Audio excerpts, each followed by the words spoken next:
Hello दोस्तों, स्वागत है आप सभी का। आज के अखबारों में जो छपा है उस पर आप लोग को ध्यान दिए जाने की विशेष जरूरत है। सेंट्रलाइज सिस्टम को लेकर नियमावली में बदलाव की तैयारी, 7वें चरण में नियमावली में बदलाव की तैयारी की जा रही है। ये आज के अखबारों में छपा है और ये बदलाव की तैयारी किस संदर्भ में की जा रही है, तो सेंट्रलाइज जो आवेदन की प्रक्रिया है इसको लागू करने के लिए। नीचे आप देख रहे होइएगा, रेड मार्क में यहाँ पर हाईलाइट किया गया है कि 7वें चरण में शिक्षक नियोजन की आवेदन प्रक्रिया को सेंट्रलाइज्ड करने के लिए शिक्षक नियोजन नियमावली में सुधार की जरूरत पड़ना तय माना जा रहा है। सूत्रों के मुताबिक नियमावली में संशोधन के लिए तैयारी की जा रही है। फिलहाल 7वें चरण के शिक्षक नियोजन के लिए बिहार में सेंट्रलाइज सिस्टम प्रस्तावित है। नीचे यहाँ पर लिखा भी हुआ है कि शिक्षा मंत्री विजय कुमार चौधरी की अध्यक्षता में गुरुवार को एक अहम बैठक हुई।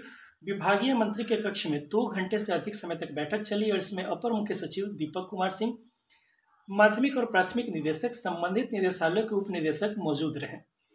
यानी कि यहाँ स्पष्ट है कि जो नियमावली 2020 में तैयार हुई थी कि उसमें कुछ कमी है, खामियां हैं, उसको भी हम लोग आपको दिखाते हैं। इन्हीं खामियों को दूर करने के लिए संशोधन की जो बात है वो की जा रही है।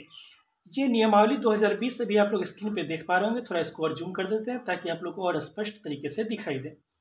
नीचे की तरफ जब चलेंगे तो इस नियमावली 2020 में बहुत अच्छी अच्छी बातें लिखी गई हैं, लेकिन कुछ कमियां जो हैं उस पर हम लोग आपका ध्यान दिखा रहे हैं। स्पष्ट रूप से नियमावली 2020 में एक चीज़ जो लिखा हुआ है, नियुक्ति की प्रक्रिया, 10वें नंबर पे जो पॉइंट है, इस नियुक्ति की प्रक्रिया पे ही पूरा झोल है। अगर आप देखिएगा तो यहाँ पर इसका जो पॉइंट है, पॉइंट नंबर 4, 10वां पॉइंट नियुक्ति की प्रक्रिया, इसका पॉइंट नंबर 4 जो है, यहाँ पर लिखा है कि योग्यताधारी अभ्यर्थियों को, यानी कि जो आवेदक होंगे, जो लोग आवेदन करेंगे, इनको विविध प्रपत्र यथा निर्देशित में आवेदन पत्र नियोजन समिति के सदस्य सचिव के यहाँ हाथों हाथ स्पीड पोस्ट अथवा निबंधित डाक से दिया जाएगा।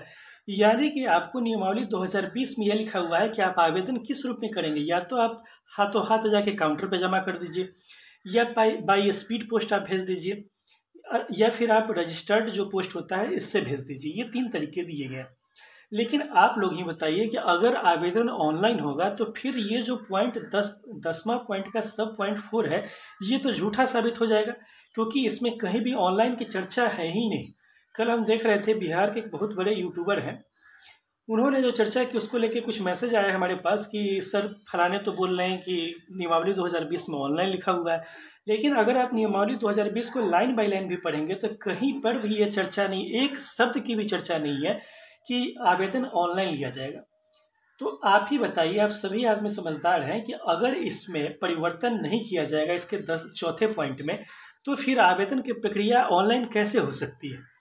तो अगर ऑनलाइन लेना है तो इसमें संशोधन जरूरी है। और अगर सरकार बिना संशोधन किए हुए ऑनलाइन करती है, इसका मतलब सरकार अपने ही नियमों को, नियम कानूनों को जैसे मर्जी वैसे तोड़ मरोड़ के कभी भी कुछ भी कर सकती है। इसका तब तो यही मतलब निकल के आएगा। तो आप लोग भी समझदार हैं, इसके 4थे पॉइंट को देख के आप लोग कह सकते हैं कि यहाँ पे जब स्पष्ट रूप से लिखा गया है, इसका मतलब निकल के आता है कि आवेदन ऑफलाइन होगा। जबकि अब यह क्लियर हो चुका है, 101% क्लियर हो चुका है कि 7वें चरण में आवेदन ऑनलाइन ही लिए जाएंगे। इसलिए इसमें संशोधन जरूरी है। बाकी प्रक्रिया क्या रहेगी, मेधा सूची बनाने में कोई परिवर्तन आएगा या नहीं आएगा, इन सब बातों पर फिलहाल कुछ भी स्पष्ट रूप से नहीं कहा जा सकता, क्योंकि स्पष्ट बोलना है, न हमें पता है, न किसी भी यूट्यूबर को पता है। अगर कोई भी दावा कर रहा है तो आप समझ जाइए स्पष्ट रूप से कि वो हवा में बातें कर रहा है। किसी को भी भाई मेरे एक शब्द भी नहीं पता है कि क्या परिवर्तन होने वाले। लेकिन जो स्पष्ट रूप से नजर आता है उसको तो आपको बता दिए कि यहाँ जो नियुक्ति की प्रक्रिया 10वें नंबर पर लिखी गई है कि आवेदन जो है हाथों हाथ लिए जाएंगे, तो यह तो संभव नहीं है। तो इसके लिए आपको इसमें परिवर्तन दिखाई देगा। कुछ और भी परिवर्तन हो सकते हैं, छोटे मोटे परिवर्तन, लेकिन बाकी नियमावली में नियोजन में जो मेधा प्रतिशत बनता था पहले, इसमें परिवर्तन होगा या नहीं होगा। तुरंत वीडियो देख के आप लोग पूछेंगे कि सीटेट का मार्क्स ऐड होगा या नहीं। इसके बारे में फिलहाल किसी को भी कोई सूचना नहीं। जैसे ही थोड़ी सी भी सूचना मिलती है आप लोग को बताएंगे, क्योंकि अगर अभी कुछ भी बता दिए और बाद में गलत हो गया तो फिर आप कहेंगे कि सर आपने तो गलत बता दिया। तो आप जानते हैं कि हम गलत होने का कोई भी काम इस तरह का प्रयास नहीं करते हैं। एक चीज़ आप लोग को और ध्यान देने की ज़रूरत है, नीचे की तरफ अगर आप चलेंगे तो यहाँ पर स्पष्ट रूप से लिखा गया हुआ है नियमावली 2020 में ही कि क्लास 6 to 8 के जो शिक्षक होंगे, इसमें 6 to 8 में जितनी भी वैकेंसी होगी, इसमें से 50% जो वैकेंसी होगी ये 1 to 5 के जो ऑलरेडी पहले से टीचर है उनका प्रमोशन करके आधे सीटों को भरा जाएगा। ये बात पहले से नियमावली 2020 में ही लिखी हुई है। इसलिए आप लोग को एक चीज़ और देखने को मिलेगा कि वर्तमान में चाहे जितनी भी सीटें हों, उतनी सीटें, जितनी वैकेंसी आपको दिखाई दे रही है उतनी वैकेंसी, चाहे लाख हो जाए, 1.5 लाख हो जाए, 2.25 लाख हो जाए, 2 लाख 2.5 लाख भी वैकेंसी आपको खाली दिखाई देगी, तो इसका ये मतलब नहीं है मेरे भाई कि आपको 2.25 लाख सीटों पर वैकेंसी प्राथमिकी आएगी। ऐसा संभव नहीं, क्योंकि आप देखिए नियमावली 2020 में क्या लिखा है कि पंचायत प्रारंभिक शिक्षक के स्नातक कोटि कक्षा 6 से 8 के शिक्षकों के 50% पद सीधी नियुक्ति से भरे जाएंगे, जबकि शेष 50% पद प्रोन्नति से भरे जाएंगे। आप भी समझदार है, प्रोन्नति का क्या मतलब होता है? प्रमोशन। तो प्रमोशन से भरे जाएंगे। प्रमोशन किनका होगा? जो ऑलरेडी पहले से 1 to 5 में शिक्षक हैं, इनका प्रमोशन होगा 6 to 8 में होगा। तो सरकार जितनी भी वैकेंसी अभी जिलों में उपलब्ध है उसका कुछ हिस्सा अपने पास बचा के रखेगी, ताकि ट्रांसफ़र भी करना है उन लोगों को, प्रमोशन भी करना है उन लोगों को। इसलिए तो जो लोग ये बोल रहे हैं कि आपको 2 लाख सीटों पर प्राइमरी की वैकेंसी आ जाएगी, ये सब बातें झूठी हैं। इन सब बातों पर विश्वास नहीं किया जा सकता है। हाँ, इतना जरूर है कि 80,000 से कम 80,000 से 1 लाख सीटों पर बहाली आने की उम्मीद हम लोग भी लगा रहे हैं।